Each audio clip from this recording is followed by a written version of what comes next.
अहिल्यानगर शहराच्या परिसरात मोठ्या प्रमाणात पाऊस झाला आहे। नगर कल्याण रोडवर या ठिकाणी जर पाहिलं तर नगर कल्याण रोडवर सीना नदी वाहत असते आणि ही सीना नदी सध्या तुडुंब भरून वाहत आहे। जो जुना पूल आहे, छोटा पूल आहे, तो वाहतुकीसाठी बंद करण्यात आलेला आहे। गेल्या जवळजवळ 10 ते 12 तासांपासून हा रोड बंद असल्यामुळे नगर कल्याणला जाणारी वाहतूक ठप्प आहे। सध्या ही वाहतूक बायपास मार्गे वळवण्यात आलेली आहे। मात्र या नदीच्या आसपास असणाऱ्या शहरातील घरांमध्ये पाणी गेलेलं आहे।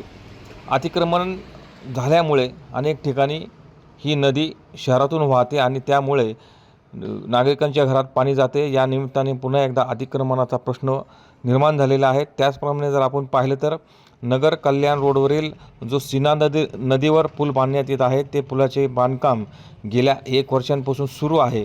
मात्र अत्यंत संथ गतीने हे काम सुरू असल्यामुळे नागरिकांना पाऊस आला तर नागरिकांना याचा मोठा प्रमाणात त्रास होतो आणि जे नागरिक या आसपास नगर कल्याण रोडवर राहत आहेत त्यांना जवळपास 10 ते 15 किलोमीटरचा वळसा घालून नगर शहरात यावे लागते। त्यामुळे लवकरात लवकर हा पूल करावा अशी मागणी या नदीकाठच्या परिसरात राहणाऱ्या नागरिकांकडून होत आहे।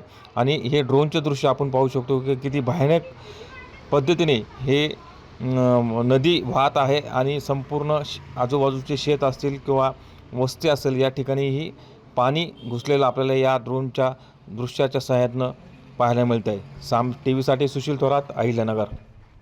आता isakal.com आहे देशातील नंबर 1 ची मराठी न्यूज वेबसाईट। प्रत्येक अपडेटसाठी isakal.com ला नक्की भेट द्या।